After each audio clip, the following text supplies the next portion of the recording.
Hello everyone, my name is Kane, and today I'm going to show you how to render stems so you can send it over to your mixing engineer so that they can work on it.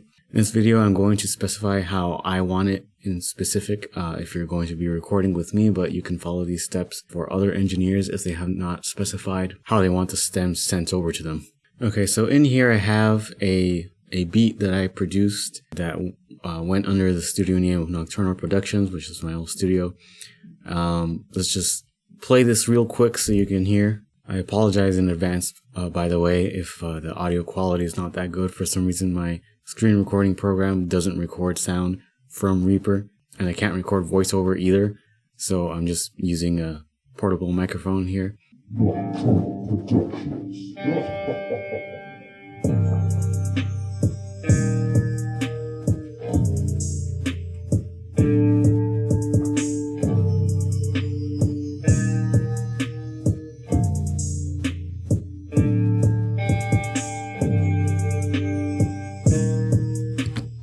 But yeah, so there's that song.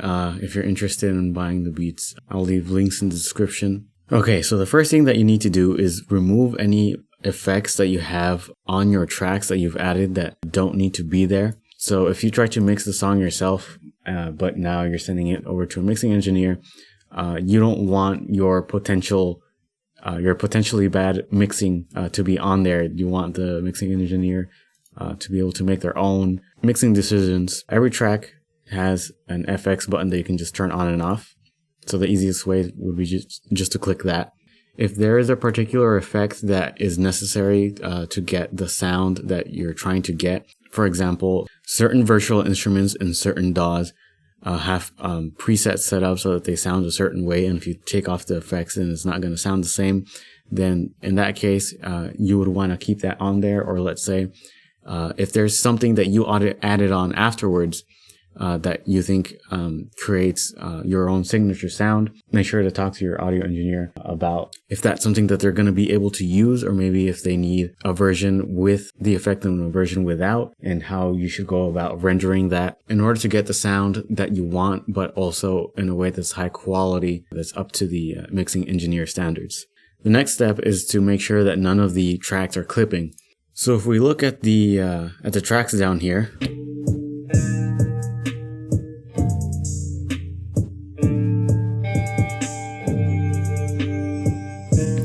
you'll see that none of the volume here ever touches the top. If it did, let's raise this all the way.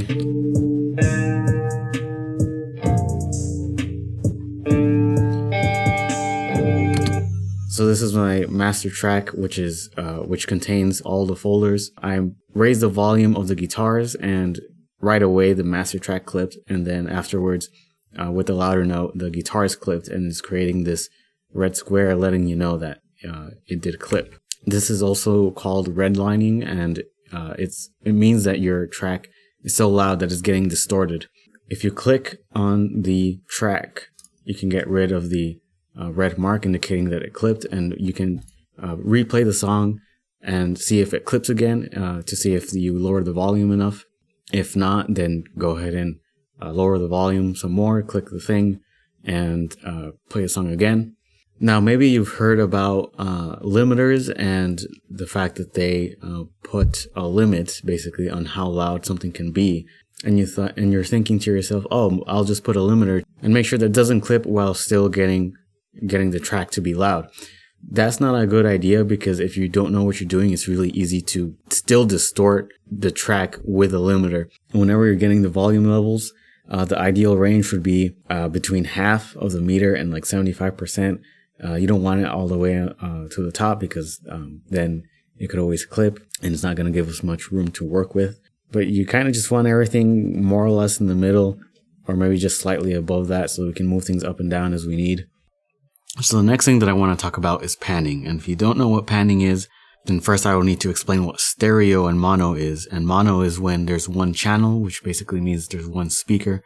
And stereo means that there's two channels, which would mean two speakers. And you've probably heard in music that they put things on one speaker that's not playing the other speaker, and it can create a certain type of effect. When it comes to rendering your stems, for the same purpose of not having plugins, on your tracks in order for the mixing engineer to do it properly. You should leave all of your tracks panned up the middle, which means that the volume is going to be the same on the left than it is going to be on the right, so that we can later pan it the way that it should be. If you multi-tracked something like guitars, it's really common in metal to record the same guitar 2 times or maybe 4 times or more and pan those guitars left and right to create a wider sound. Send all the individual tracks by themselves, all panned up the middle, so that we can individually edit those guitars and then pan them the way they should be. If you want very specific panning effects, make sure to communicate that with your mixing engineer.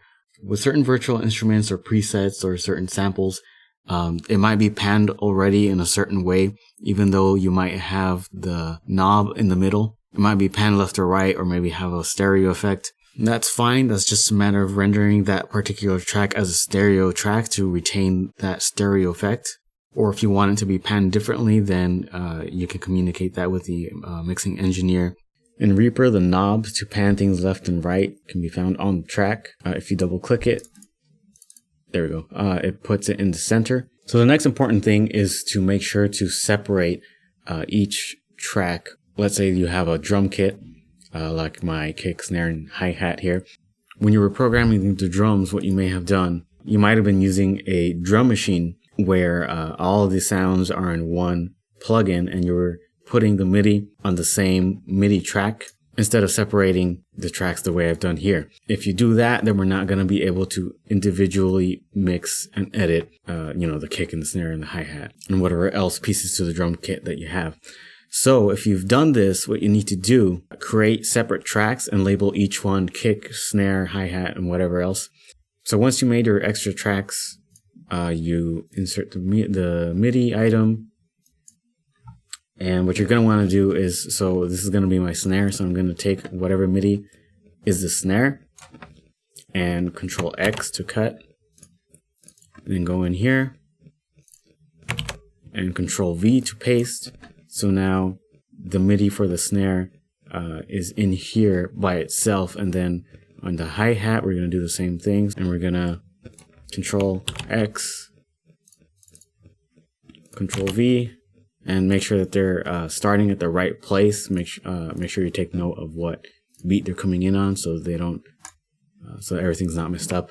And then that way, everything's been separated into its own track, and we can raise the volume of each thing individually and mix them individually. If you're recording a real drum set with multiple microphones, then send each track of each microphone separately. Okay, so the next thing that you're going to want to do is go into your document folder, wherever you're going to send your stems to, create a folder and call it, whatever you want. I'm going to call this stem video. You're going to want to make sure to label what the BPM of the song is, so that whenever we get it and we put it into our DAW, we're able to line up the beats of the song with the tempo map in the DAW. So as an example, I'm just going to put stem video stems 120 BPM, and that's going to let us know to set our project at 120 BPM. If you have a changing tempo map, then you're going to want to communicate that with your audio engineer and figure out some kind of way to where you can send that information over to them, or maybe just write down how many bars are in what time signature, how it changes throughout the song. So once you create the folder for the whole project, you're going to want to create more folders for each thing if there's folders in your project. So let's say that drums, for example, I have it all in one folder. So I'm going to create a drum folder. And this is going to help us just keep things organized. So that once we are dropping the files into our DAW, we can see, oh, these are the drums. So they'll click, select all the files, drop it in there, and then make the folder in the project, and then move on to the next thing, as opposed to just dropping everything in there and then trying to figure out what's what and trying to organize everything later. Every menu in each DAW for rendering your files is going to look different, so I'm just going to be doing it in Reaper, but if you can't find how to do what I'm doing in your DAW, then make sure to look that up. I selected the tracks that I want to render. I'm going to pick stems, selected tracks, and I'm going to look for the folder that I created. So here we go, stem video stems, 120 BPM, drums, For the file name, you're going to want to make sure that they're all labeled appropriately. In Reaper, there's a way to program it so that it'll call each track what the track is called in your project. So the way to do that would be to go to wildcards and go to track. And that's going to make it so that each track is named whatever you named it in here. Make sure to set the bounds for entire project. And what this is going to do is it's going to start the render from the very beginning and then finish at the very end. You don't want to set the start of the render to be the beginning of where instruments come in. So this is where the song starts and this is where the drums come in. If you set it to render when the instruments come in, then what's going to happen is that empty space is not going to be there, and when we drop the files into our DAW, it's going to start at the beginning, which is not what you intended. So if you select it from entire project, everything's going to line up the way it should, because it's going to have that space for the intro, and then it's going to come in when it needs to. For the sample rate, you can pick this, the 44-100. That's kind of like the standard sample rate, or you can go a little higher if you want. Going higher up to here is unnecessary, and you don't want to go below that. Channels, if you're rendering a track by itself, you can select here if it's going to be mono or stereo. If you're rendering multiple tracks, though, you can check here tracks with only mono media to mono files and multi-channel tracks to multi-channel files. If it's just mono, it'll just automatically set that one track to mono. If there's stereo, then it'll automatically render it to stereo. Here's the rendering speed. Make sure to set it for ×1 offline render idle. That's going to make sure that it plays out the entire song while it's rendering, instead of just rendering as fast as it can, because when you do that, things might end up sounding different. Offline render in the idle means that it's not going to be prioritizing your render among the other processes that your computer is currently performing. And for some reason, that just makes for better quality renders. Any other quality settings that are in there, make sure that they're all the way up. For the format, always pick WAV or WAV, as I call it. For the bit depth, choose 24-bit or at the very least 16-bit. 16-bit is CD quality. Okay, so now that we have all the settings that we want, we're going to add this to the render queue. So it's not going to render it right now, but we're going to set it up to where we can select all of these different things individually, and then once we're ready, it'll render everything all at once. So let's select all our other tracks. If there's anything else that needs to be put in a folder to be organized, and create that folder. Once you set up all your renders, you can open your render queue. And I've created 2. And go ahead and render all. And it's going to take a while for this to render out, so I'll just skip ahead. Okay, so once you've rendered out all your stems, then what you can do to make sure that everything came out right is create a new project and start dropping in the stems that you've created.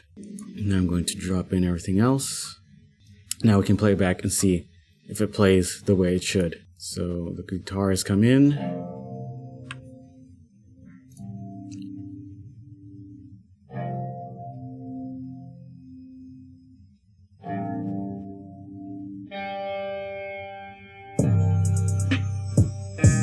And what do you know? So everything sounds correct. The only thing is that the drums are a bit loud. So any problems that you see in here, make sure to go back and fix them. And make sure to double check again and see if everything is all right. After this, you prepare to send them to your mixing engineer. What you're going to want to do is take your folder. You're going to want to use a program to compress the folder.